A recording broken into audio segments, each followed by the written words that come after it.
2024-এর 5ই August থেকে আজ পর্যন্ত আমরা গুমের পেছনে জড়িতদের বিচারের দাবিতে এক ভয়ঙ্কর শক্তির বিরুদ্ধে লড়াই করছি।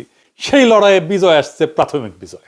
প্রথম ধাপে আমরা ওয়াকারকে পরাজিত করতে পারছি। আন্তর্জাতিক অপরাধ ট্রাইব্যুনাল এক ঐতিহাসিক পাহাড় সম কঠিন কাজ করছে। জয়েন্ট ইন্টারোগেশন সেল এবং TFI, task force for interrogation, এই সেলে গুম এবং নির্যাতনের 2 মামলায় মোট 30 জনকে আসামি করা হয়েছে এবং এর মধ্যে আছে ডিজিএফআই এর সাবেক অনেকগুলা পরিচালক এবং আর্মির, সেনাবাহিনীর উর্দি পড়া দুর্বৃত্তরা। তবে এই ঘটনা থেকে বাংলাদেশের মিডিয়া কারা নিয়ন্ত্রণ করে সেটা ধারণা পাওয়া গেছে।